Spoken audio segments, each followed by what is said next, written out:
नमस्कार, कृषि helpline channel में किसान भाई बहनों का स्वागत है।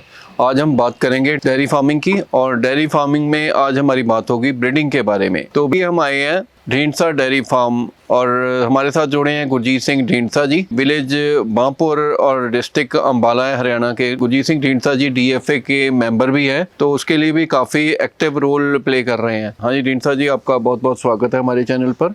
सबसे पहले कृषि हेल्पलाइन चैनल फार्मर्स का और डेयरी फार्मर्स का बहुत बहुत धन्यवाद। ब्रीडिंग का देखो जी, आने वाला टाइम है जो अभी एनिमल की काविंग हो रही है, कुछ फार्मर पे हो चुकी है, कुछ पे हो रही है, इनकी मिड सीजन कह सकते हैं काविंग का, जो नेक्स्ट 1-1.5 महीने तक चलेगा। उसके बाद जनवरी से तकरीबन सबकी एआई शुरू हो जाती है, कोई फार्मर दिसंबर 15 शुरू कर देता है। और ब्रीडिंग सीजन से जो पहले की सावधानियां हैं जो आज से हमें करनी चाहिए, उसके बारे में हम बात करते हैं कि हमने जो नेक्स्ट ब्रीड वो कैसी लेके आनी है अपने फार्म के ऊपर, क्योंकि उसकी सिलेक्शन का हमारे पास टाइम आज है। जब डॉक्टर हमारे फार्म पे एआई के लिए आएगा और हमारी गाय हीट में है, हमने एआई करनी है, तो उस टाइम पे हमारे पास सोचने के लिए टाइम नहीं होता कि क्या हमने करना है क्या नहीं। उस टाइम पे हमारे पास ऑप्शन होता है जो सीमन हमारे सिलेंडर में है हम उसको लगाएंगे और बस वही ब्रीडिंग खत्म हो जाती है। लेकिन ब्रीडिंग एक बड़ा लंबा विषय है, इसके बारे में जैसे आज टाइम है 1 महीना 1.5 महीना है, फार्मर को सोचना चाहिए, आराम से बैठो, अपने ब्रीडिंग गोल सुनिश्चित करो कि कैसी गाय मेरे को अपने फार्म पे चाहिए, कैसा एनिमल मेरे पास है। सबसे पहले अपने एनिमल को समझो, जो उसमें कमियां हैं और किन कमियों को हमने उसको सुधारना है, हमने उसके क्या ट्रेड सुधारने हैं, उसका लेग स्कोर सुधारना है, उसके अडर में कोई प्रॉब्लम है या उसका बॉडी स्ट्रक्चर सुधारना है, या कई फार्म्स पे ऐसी समस्या होती है कि एनिमल के साइज बहुत बड़े हैं, वो क्या फीड एफिशिएंट नहीं होते, ज़्यादा खा रहे होते हैं। लेकिन वो चाहता है ज़रूर है फार्मर कि मेरे पास एनिमल छोटे साइज का हो, कम खाए, दूध ज़्यादा दे। लेकिन समस्या फिर वहीं आ जाती है जब एआई शुरू होगी कि हाँ दिसंबर 15 आ गया, एआई शुरू करनी है, तो फटाफट सीमन लेंगे और सिलेंडर में रखेंगे। फिर जो डॉक्टर आएगा, हमारे पास टाइम नहीं होगा सोचने विचारने का, और जो डॉक्टर आता है कई बार वो भी जल्दी में होता है, वो सीमन निकाला वो लगा दिया। हो सकता है जो बड़े स्ट्रक्चर का बोल उसके ऊपर फिर लग गया। हाँ जी, हाँ जी। जो कमी गाय में थी वो आगे फिर ट्रांसफर हो गए। बिल्कुल सही। तो फार्मर से यही सलाह है कि आज के टाइम में अपने फार्म पे बैठो, इत्मीनान से सोचो, एनिमल के बारे में देखो कि क्या हमें कमी है, क्या सुधारनी है। सभी कंपनीज के अच्छे अच्छे सीमन आ चुके हैं मार्केट में, WWS भी है, ABS भी है, CRV भी है और CMAX भी है। सभी कंपनीज अच्छी हैं, किसी कंपनी में कोई बुल माड़ा नहीं होता, लेकिन हम सोच लेते हैं कि हाँ नहीं वर्ल्ड वाइड का ही अच्छा है या CMAX का ही अच्छा है। हो सकता है जो कमी हमारे गाय में है वो SAG से सुधरती हो और या वो CMAX से सुधरती हो कि स्पेसिफिक बुल से। तो हमने क्या है, हमने बुल वही चूज करने हैं जो हमारी समस्या को सुधारते हैं। बिल्कुल।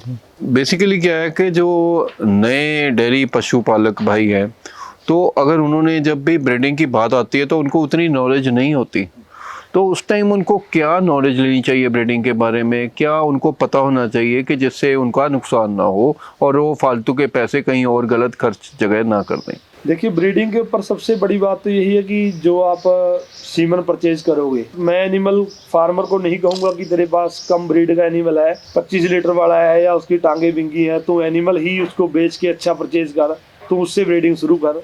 बिल्कुल। हमारे पास जैसा भी है हम उसी से सुधार करें कम लागत में, वही बेनिफिशियल है। ठीक है सर। लेकिन कुछ स्टैंडर्ड से पैरामीटर होने चाहिए, जैसे जो भी हम सीमन यूज करेंगे उसकी जो बछड़ी आएगी, सबसे पहले तो वो फैट क्या प्रोड्यूस करेगी, SNF क्या देगी दूध के अंदर।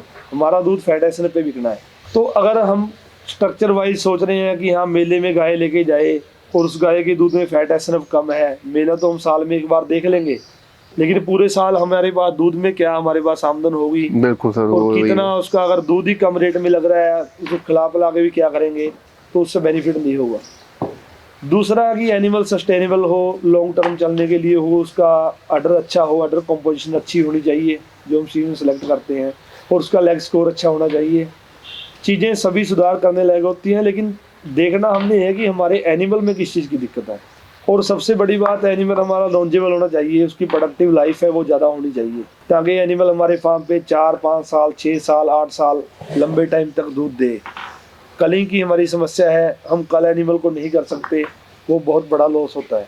ब्रीडिंग ही है जो हमें आगे प्रोग्रेस करवाती है। बिल्कुल सर। फीड का ज्ञान देने के लिए हमारे पास आज फीड इंडस्ट्री में बहुत सी कंपनीज हैं या यूनिवर्सिटीज हैं जो हमें फीडिंग के बारे में बताती हैं, लेकिन कोई भी ऐसा गवर्नमेंट इंस्टीट्यूट नहीं है जो हमें ब्रीडिंग के बारे में बताता हो, या कोई सीमन कंपनी है जो पूरी तरह से ज्ञान देती हो कि कैसे ब्रीडिंग होनी चाहिए। बिल्कुल सर। हालांकि हर किसी का फोकस अपने सीमन को बेचने पे है कि हमारा ये बुल अच्छा है, ये ले लो आप। हो सकता है कोई बुल की नेट मेरिट ज़्यादा हो, टीपीआई ज़्यादा हो, लेकिन वो आपकी गाय के लिए उतना बेनिफिशियल नहीं है ब्रीड चेंज करने में जो कम टीपीआई वाला हो। बेसिकली देखना हमने अपनी गाय में है कि हमारे पास कमी क्या है। और ये ब्रीडिंग का टाइम आप मान के चलो कि ये 1-2 साल में चेंज होने वाली बात नहीं होती, इसमें कम से कम 8-10 साल लगते हैं। आपको फोकस रहना है और धीरे धीरे सोचना है साल पूरे थ्रू आउट द ईयर कि ये मेरे एनिमल में कमी है, मैं इसको कैसे सुधारूंगा। उन चीज़ों को पॉइंट आउट करके कि हमने इस जनरेशन में क्या कमी है, जो नेक्स्ट आएगी उसमें क्या सुधार आएगा।